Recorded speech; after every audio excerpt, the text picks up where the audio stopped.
मैं वचन देता हूँ कि आज सूर्यास्त होने से पहले तुम्हारे रथ पर लगी हस्तिनापुर की पताका को मैं अपने अधीन कर लूंगा। तो यदि तुम ऐसा करने में सफल रहे तो मैं वचन देता हूँ मैं स्वयं इस युद्ध को यहीं समाप्त कर दूंगा। आक्रमण!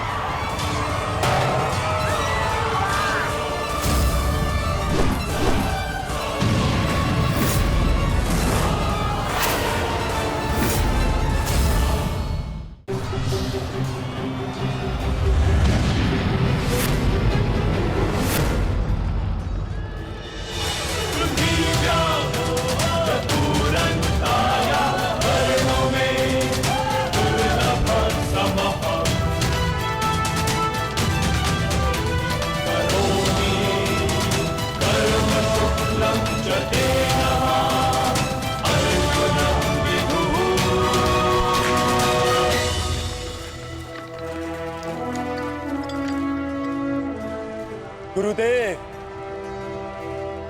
युद्ध से पूर्व एक शिष्य के लिए उसके गुरु का आशीर्वाद लेना अनिवार्य है।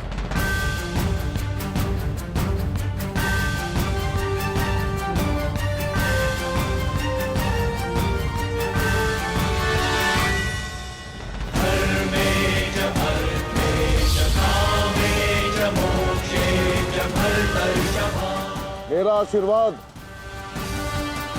सदैव तुम्हारे साथ है अर्जुन।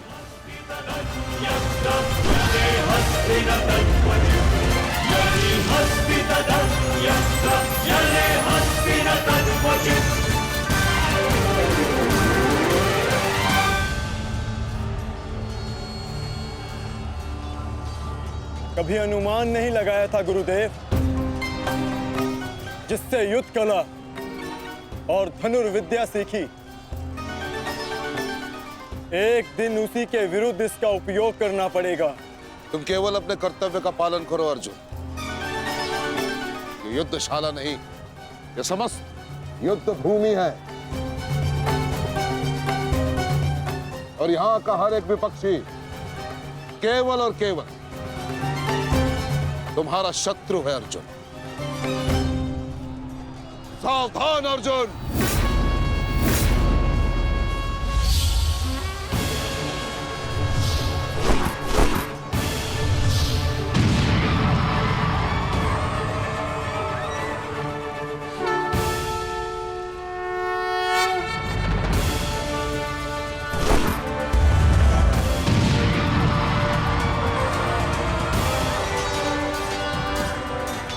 धृष्टद्युम्न, गुरु द्रोण अर्जुन के मार्ग में आ रहे हैं। वज्र के आगे बढ़ने के लिए अर्जुन के मार्ग की बाधा हटानी होगी। जाओ, जाके अर्जुन की सहायता करो।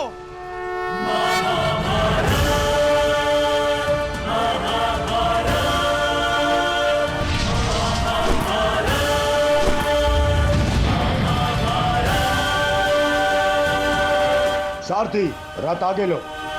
युवराज दुर्योधन, यदि युद्ध के सारे निर्णय तुम्हें ही लेने हैं तो मुझे सेनापति बनाने की क्या आवश्यकता थी? ऐसा मैं इसलिए कर रहा हूँ पितामह, क्योंकि आप कौरवों के प्रति अपना कर्तव्य निभा नहीं पा रहे हैं। आप यहाँ मौन रहने के लिए नहीं, कौरव सेना का नेतृत्व करने के लिए आए हैं। पांडव सेना हम पर हावी हो रही है और पांडव सेना पर आक्रमण करने के लिए आप हमें रणनीति क्यों नहीं बता रहे हैं? बताइए। स्मरण है ना पितामह आपको, यदि दुर्योधन के रथ की पताका अर्जुन के हाथ में लग गई तो हम ये युद्ध हार जाएंगे महामहिम, हार जाएंगे। कुछ कीजिए।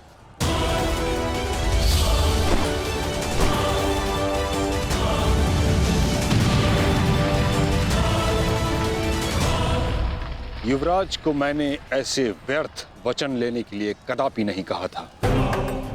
अब युवराज दुर्योधन को इसका परिणाम स्वयं भुगतना होगा।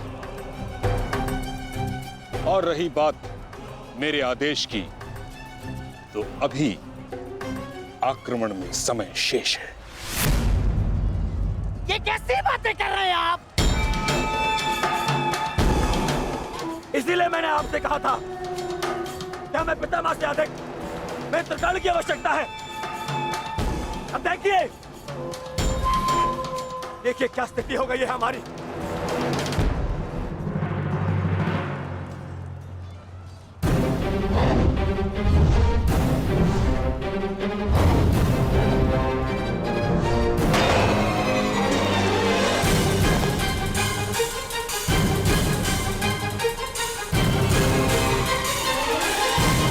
देखिए, देखिए कैसे मौन खड़े,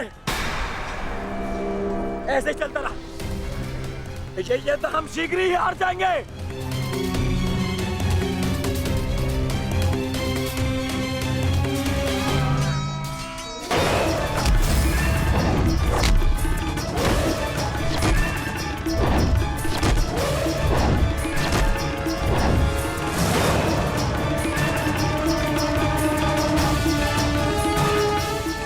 मेरे पिताश्री के पास जाकर पुनः युद्ध कला सीखो भीम। स्मरण हो रहा है कि प्रतिशोध की आग में तुम युद्ध कला भूल रहे हो। यदि तुम मेरे हाथों जीवित बच का अश्वत्थामा, तो मैं अवश्य ऐसा करूंगा।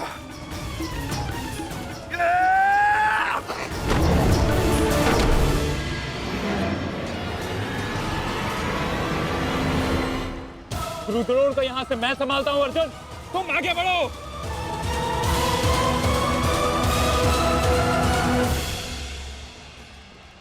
आगे बढ़ने का समय आ गया है पार्थ। द्रोणाचार्य के साथ युद्ध करके हमारा समय व्यर्थ हो रहा है। हमें अपने वज्र को उचित स्थान पर पहुंचाना अति आवश्यक है पार्थ। जैसी आज्ञा माधव। चलिए आगे बढ़िए।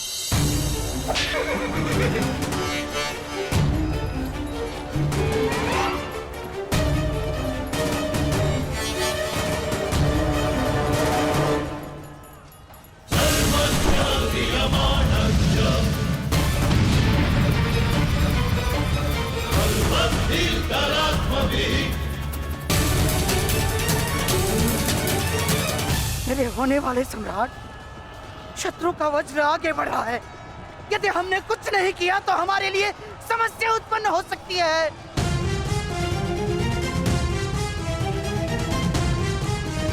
कुछ करो मेरे होने वाले सम्राट।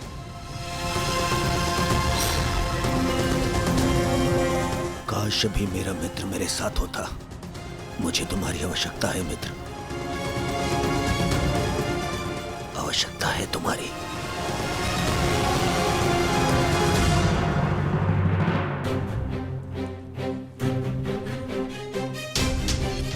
ये कैसी अनुभूति है? ऐसा प्रतीत हो रहा है जैसे मेरे मित्र को मेरी सहायता की आवश्यकता है।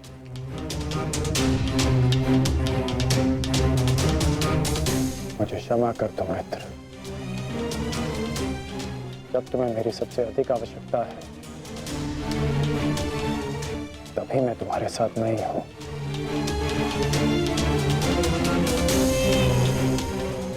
सैनिक,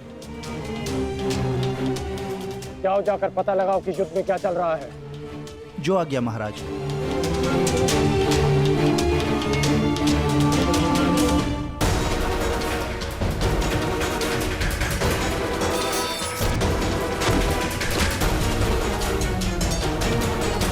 शत्रु बहुत निकट आ रहा है, बहुत निकट आ रहा है शत्रु।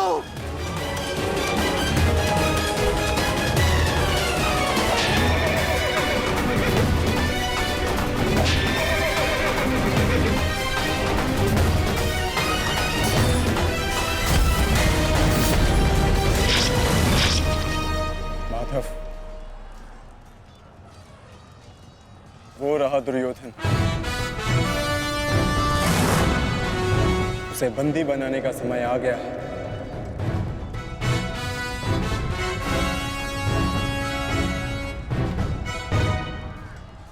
शत्रु निकट आ गए हैं दुर्योधन, आ गए शत्रु निकट। अब आक्रमण का समय आ गया है।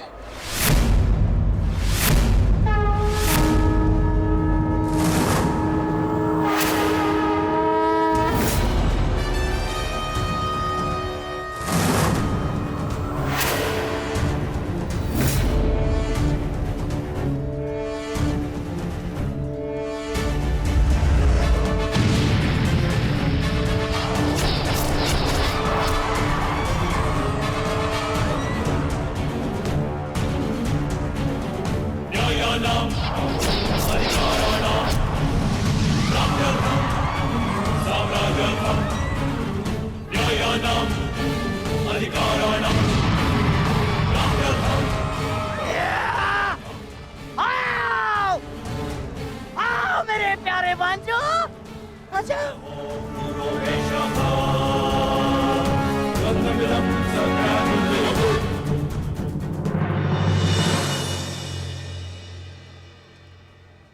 महामहिम भीष्म ने सर्वतोभद्र व्यूह की रचना की है महाराज।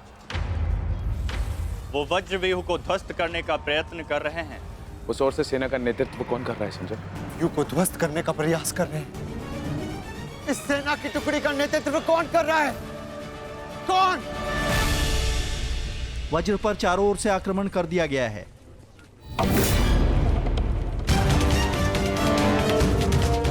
पितामह की सबसे प्रभावशाली तकनीक। और जो व्यूह का नेतृत्व कर रहे हैं वो हैं, मैं जानता हूं।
जैसा पिता वैसा पुत्र। अद्भुत, अद्भुत वृषसेन। जैसा पिता वैसा पुत्र। अद्भुत, अद्भुत वृषसेन। सत्य कहा दुर्योधन, सत्य कहा तुमने। जैसा पिता वैसा पुत्र वृषसेन। अद्भुत योद्धा है वृषसेन। कर्ण नहीं है तो क्या हुआ, वृषसेन है ना हमारे पास। वृषसेन लड़ो।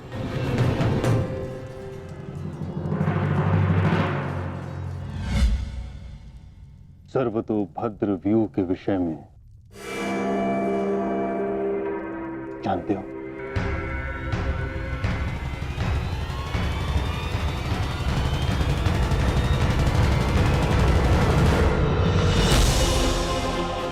जी महामहिम, पिताश्री ने आपकी इस रणनीति के विषय में अवगत कराया था। इस व्यूह के अनुसार शत्रुओं के अधिकतर व्यूह को तोड़ा जा सकता है। और क्या जानते हो? इस रणनीति के अनुसार एक ही समय में चारों ओर से शत्रु व्यूह पर आक्रमण किया जाता है और सेना को छिन्न भिन्न करते हुए मध्य तक पहुंचा जाता है ताकि शत्रुओं को कहीं से कोई सहायता न मिल सके। परंतु सेना का नेतृत्व केवल एक कुशल योद्धा के हाथों में होना चाहिए। और वो योद्धा ऐसा हो शत्रु जिसका अनुमान भी न लगा सके। उसकी युद्ध शैली कभी पहले देखी न गई हो।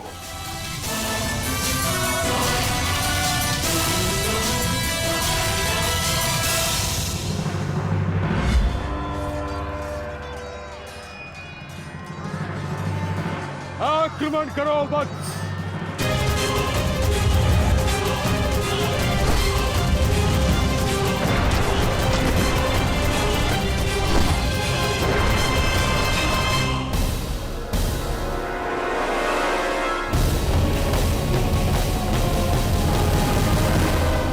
युद्ध भूमि में अब क्या हो रहा है संजय?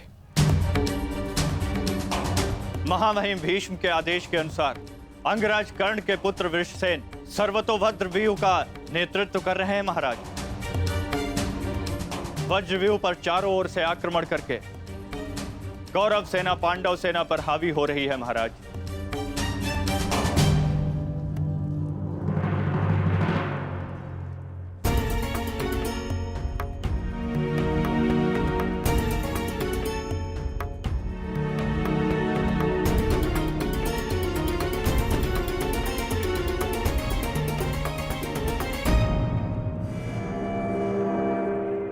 तक मैं युद्ध भूमि में हूं, तब तक कर्ण युद्ध भूमि से दूर रहेगा।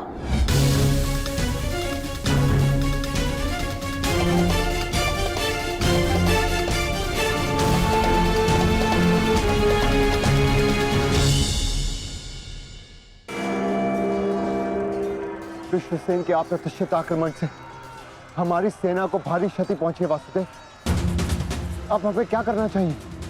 विपक्ष ने वज्र को तो रोक दिया, परंतु वज्र की नोक अभी भी प्रहार करने में सक्षम है धर्मराज। तुम समझ रहे हो ना पार्थ?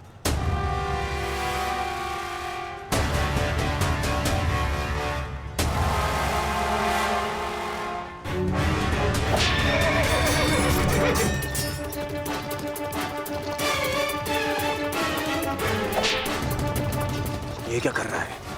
तुम्हारी मूर्खता का लाभ उठा रहा है दुर्योधन। अर्जुन वज्रव्यूह को त्याग आगे बढ़ रहा है।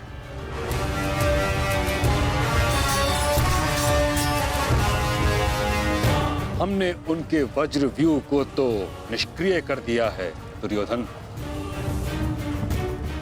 परंतु अर्जुन ये जानता है कि तुम्हारे रथ पर लगी पताका यदि उसके हाथ लगी तो यह युद्ध समाप्त हो जाएगा।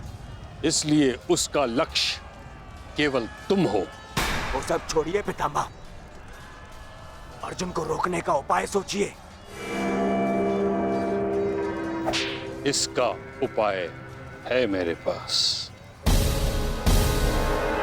पार्थ, वो देखो, गंगा पुत्र तुम्हारी ओर तुम्हें रोकने आ रहे हैं। उनसे द्वंद्व करके हमारा समय व्यर्थ होगा और सूर्यास्त्र होने में बस कुछ ही समय शेष है पार्थ।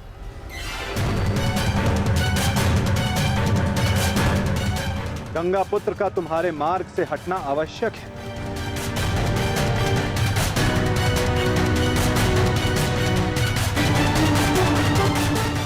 संकेत भेजो पार्थ कि कोई और इन्हें रोकने आ सके।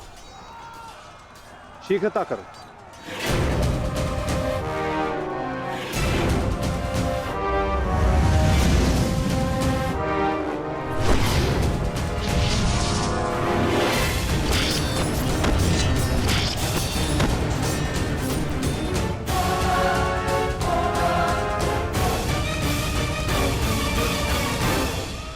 परंतु पितामह से द्वंद्व करेगा कौन?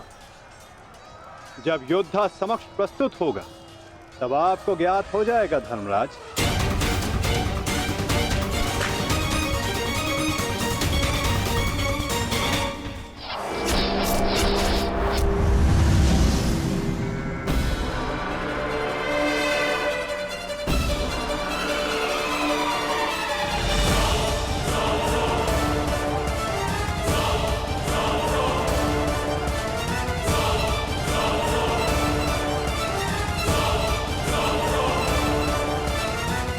यह अर्जुन नहीं, कौन है?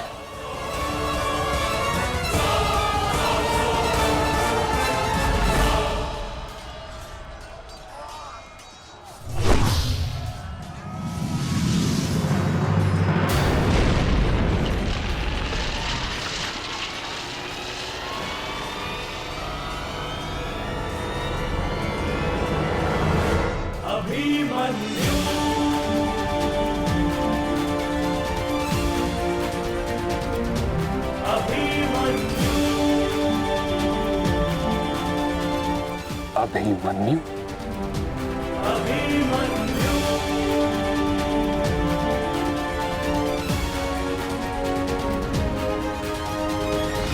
प्रणिपात प्रपितामह।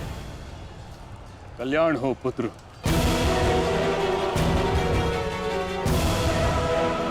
किंतु क्या अपने ही प्रपितामह का मार्ग रोकना उचित है?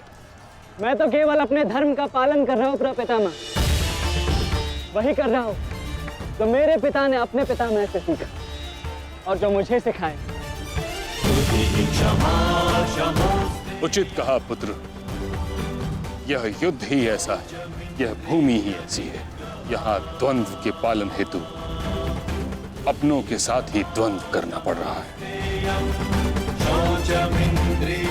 मुझे तुम पर गर्व है कि तुम परम निष्ठा और साहस से अपने कर्तव्य का पालन कर रहे हो, किंतु ये मेरा दुर्भाग्य है कि तुम मेरे साथ नहीं, मेरे विरुद्ध हो। और इसी कारण आपके प्रहार को रोकना मेरा कर्तव्य बन जाता है प्रपितामह।